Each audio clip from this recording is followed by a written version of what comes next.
This channel started with a clock. The very first video I ever posted was called 29 and Broke. Now I've got 270 days to make 1 million. That was the premise, a public deadline, a public sprint, and a real attempt to build something before 30. And here's the problem, that clock kept ticking, but I didn't move like someone who believed in their own deadline. So now the title is the same, but the number is different, because it's not 270 days anymore, it's 100, and I'm behind. Not because it's impossible, but because I wasted time. And I'm going to tell you exactly how, because if you're watching this and you feel late, this is exactly how people lose years. They don't fail, they drift. They stay comfortable, they stay busy, and then one day they look up and they realize the deadline is no longer theoretical, it's real, and it's already here. So this video is not going to be any motivation content, this is an autopsy. It's me saying the embarrassing part out loud. The reason for this is because I avoided the only thing that actually moves the needle, selling. And the cost of that was months, 4 of them. And 4 months is the difference between this being a high probability outcome and this being a long shot. So let's walk through the crime scene. So back in September 2025, I rebranded. I was still delivering client work at the time, so I told myself that it was justified. I rebuilt the positioning, I rebuilt the offer, I rebuilt the whole thing. And I even closed the first client under the new brand back in September. So in my head, that was proof. It works. And then October hit, and instead of selling, I started polishing and tinkering. I refreshed my LinkedIn positioning, did a professional photo shoot, kept tinkering and updating the website and telling myself that it needed to be perfect before I could start selling and go to market properly. Now, in hindsight, I know that all of that was a lie. And then came November, and I genuinely don't even know where the fuck November went. Like, I don't know what I was doing. And that is how you know that you're not locked in. When you can't account for your time, you weren't operating with consequences. November ultimately evaporated into more offer tinkering, more positioning tweaks, and more messaging tweaks, the illusion of progress. And then December hits, and I checked out after the first couple of weeks. Got on a plane and headed back to New Zealand and did no work for the rest of the month. Then I came back to Colombia in mid-January, jet-lagged as hell, lost another week there, and then get this, I did the funniest thing possible. I tinkered again. I changed the offer again. I moved the fucking furniture around again. And finally this month in February, I actually restarted selling. But there's a catch. I tried to run it on autopilot. I delegated the entire process to my assistant way too early because I hate doing it, because it's psychologically brutal, and ultimately because I'm not a natural sales guy. So I just told myself yet another lie. I'll set it up and I'll just let it run. Now that is not how cold outbound works. Cold outbound only works when the operator is present, when the list is tight, when the messaging is refined, when follow-ups are intelligent, and when throughput is real. So if you add it all up, what actually happened? October, November, December, and January. 4 months. I didn't fail. I just aged. Time passed, and nothing really happened. And that is the real tragedy in all of this, because I know that if I had have been selling consistently, even without the perfect offer or the perfect website, then this video would be completely different. My odds would be completely different, and this would be a sprint to the finish line. Instead, it is now a sprint to catch up, and I did that to myself.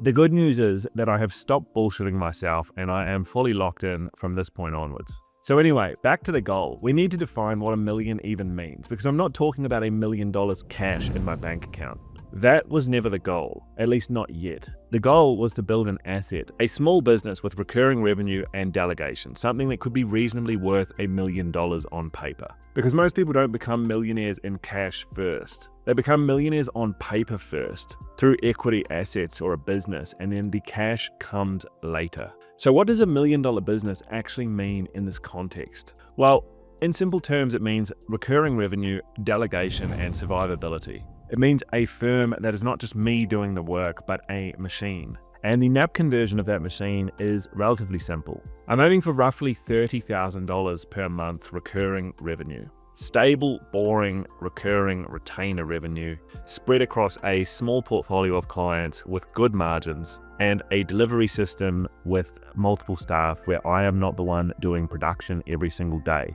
I am the client touch point, the quality control, the salesperson, and the delivery machine is largely delegated. That is the vision. That is the asset that I'm building. So here's where we stop romanticizing it and do the math. So at roughly $5,000 per month, $30,000 equals 6 clients. This is 6 clients that pay every month, 6 clients that renew, and ultimately that don't churn or cancel the moment you stop breathing down their neck. And in a 100-day window, that means something very specific. It means I need to close a new client roughly every 2 to 3 weeks. That's aggressive. And that's why I'm saying this publicly. My honest estimate of being able to add that many clients to my business inside this timeline is about 1 in 4. 25%.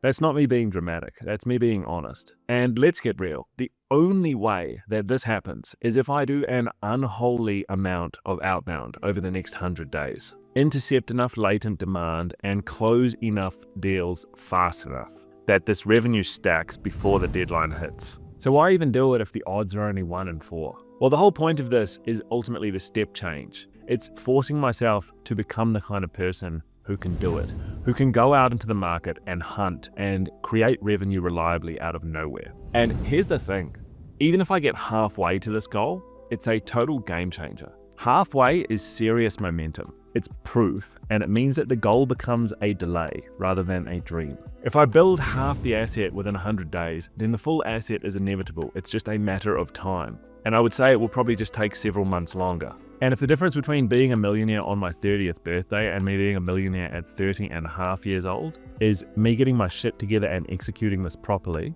then I'll take that trade every single time. Now, one thing to be clear on is there are a lot of ways to get clients. There's referrals, you can leverage your warm network. For my industry, you can partner with CPA firms. There's online communities, there's webinars, partnerships, events, inbound, and speaking gigs. Now, all of those can work, and some of them are far easier than what I'm about to do.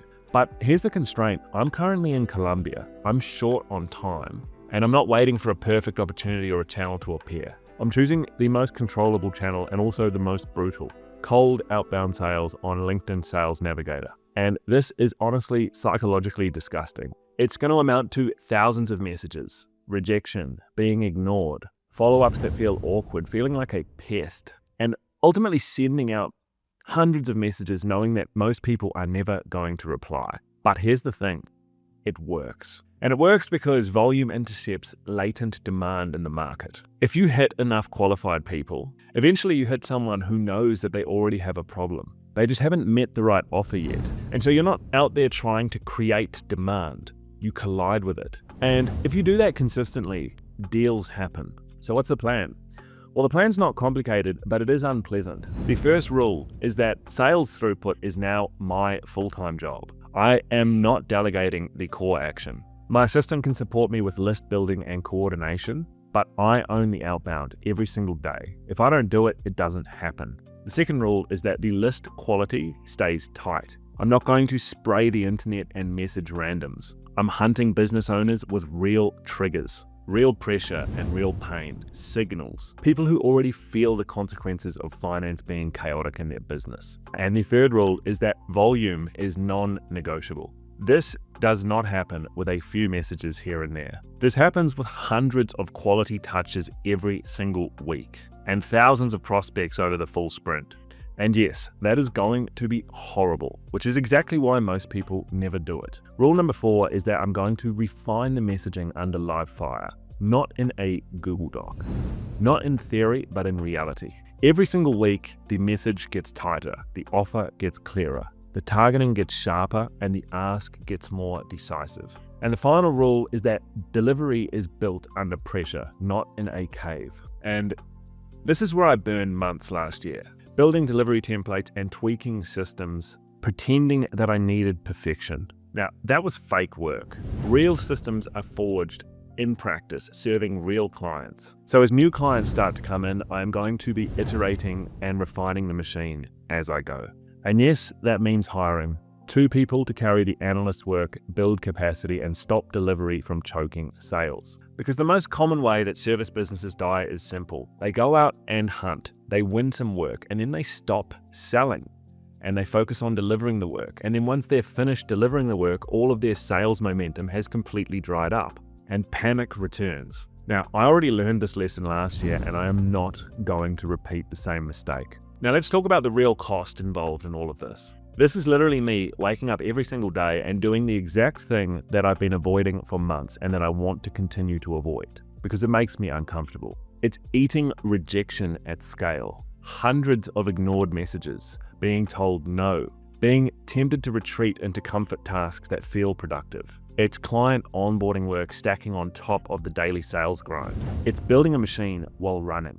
It's certainly not glamorous or fun, but it's the only path that exists for me right now. So here's a commitment. By the 8th of June 2026, I'm going to post the receipts. No spin or narrative gymnastics, just the cold reality. How many new clients was I able to get during these next 100 days? How much recurring revenue did that amount to? How much delegation have I built into the business model? And how close did I get to the goal? Win, lose, or halfway, you will see it. And if you're watching this and you feel the same sensation that time is just disappearing on you and you're not getting any closer to your goals, then here is the part that you need to swallow. Comfort stretches timelines. Pressure compresses them. And if you want a different life, you need to stop negotiating with yourself. You stop pretending that you need perfect conditions. You stop polishing the thing that doesn't matter. And you just start doing the one thing that does. So I'm done negotiating, 100 days to go, and then receipts.